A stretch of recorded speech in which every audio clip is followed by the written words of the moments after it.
Welcome back. This is a South African morning. Now, the longest reigning Miss Universe, Zozibini Tunzi, will crown her successor on Sunday.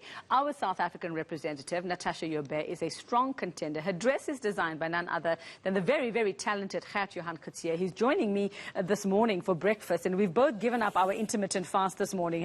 Cheers. Cheers. Yeah, cheers. So what have you got there? I'm having the rosy Claire. Oh, I've got the pistachio one. Both of them looks divine. Is yours nice? It's divine. It's really, really good. It's really delicious. Okay, so here's my breakfast gear. So we're proving that news anchors and designers do eat. We do eat. We're human. We indulge. We indulge, whatever time of the morning it is. So let's talk about a very exciting development for you. You've been named, or you're on the Forbes icon list. Tell us about that. What's that about? I was so excited when this happened. And you know, you kind of sometimes have to play it cool, but I just lost it. I was just so excited because I think Forbes magazine is such an institution and such an iconic part of the business world. And for me, as a designer, it's sometimes very nice if people see you for the businessman that you also are. And to be second on the list on the Forbes icon was just an expectation that, like, I never thought that would happen. And 10 years, and I was saying to you earlier, I feel like I just heard about you, like just the other week, and I couldn't believe it's 10 years since you came onto the scene. You know, it has been great to be able to celebrate 10 years in the industry. I think it's really been a very fun 10 years. Started with the Kardashians and ending it with Cardi B. It has been amazing 10 years, and I can't just wait for the next 10 years. And I think we started this year on such an exciting kind of like tone with this Miss Universe gun, such a positive tone. Because we can't do the big fashion shows and elaborate things that we used to do. It was kind of sad last year, it being my 10th year in the industry and wanting to just celebrate and show and party and drink champagne. And then all of that had to, of course, go all digital, which was fun. You could still drink champagne, you know, yeah. And it being digital has also really, in the beginning, scared me, but then it has really unlocked this whole social media side of me. I joined TikTok. Oh, wow, okay, only now?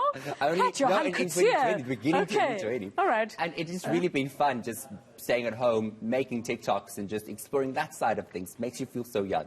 So 2020 has taught all of us so much.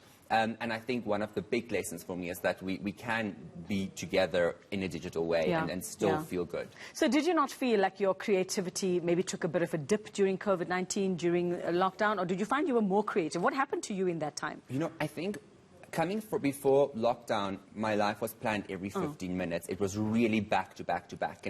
And starting to, going into no man's world where things just slows down was in the beginning very depressing and hard to deal with. But I think now that you kind of found yourself around that, life is actually so much better because it is, you do see that you can still live a beautiful life, reach your dreams, reach your potential and not burn out. I think that's a very important lesson from 2020. So you design, you make people look beautiful, you do this, that is a gift, but you're also an example for so many others. I mean, being openly gay, you advocate for LGBTQI, what else comes after that? Plus, okay.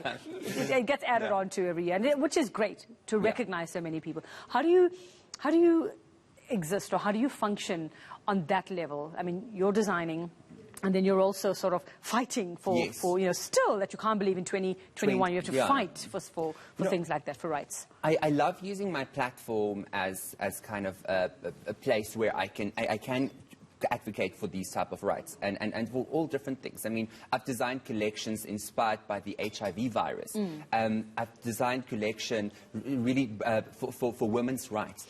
So all those type of things. And I think for me to put my life out there in such a public type of a way is very, first off, dangerous because there are people that disagree with this type of lifestyle. But also, I do it for that young boy and girl in Pofadder or somewhere in the corner of South Africa and the world and going through these changes and not understanding that it is normal, that it could be normal and you can live. It is a healthy lifestyle and you also have a right to be here. And very quickly, before we actually go to sport, I want to ask you, coming from an Afrikaans background, I mean, your journey, how difficult was it? So I've never seen that side of it. I've heard of the harder side of being openly gay. But luckily for me, I think in Johannesburg, in the city, things are different and things are more modern, and people are more open to different people. And I think that is also important, to just include everybody. And I've never had that, but you know, it saddens me if I hear stories about